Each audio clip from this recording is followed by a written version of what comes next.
মাঘমুন্ডির তৃণমূল বিধায়ককে আর চাইছে না তৃণমূলেরই একাংশ। প্রয়োজনে পাওয়া যায় না দলের বিধায়ক সুশান্ত মাহাতোকে। দলের মধ্যেই প্রবীণ নবীন ভেদাভেদ তৈরি করেছেন সুশান্ত।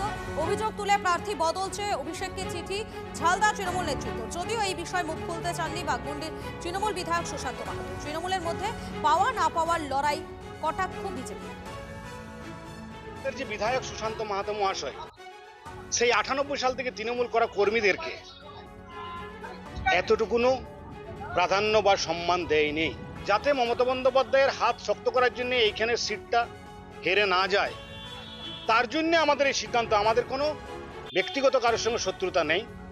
পার্টির স্বার্থে আমরা এই সিদ্ধান্ত নিয়েছি যে আমরা মানুষের সাথে কথা বলে দেখেছি, সুশান্তর বিরুদ্ধে ঝুরি ঝুরি অভিযোগ রয়েছে, বস্তিবাজির একদম শিকার, এবং এত শিকার হয়েছি কিন্তু আমরা নিজের মানুষের কাজ করি বলে মানুষের পাশে এখনো আছি। কথাটা আমরা ঊর্ধ্বতন নেতৃত্বের কাছে পৌঁছাতে চাইছি।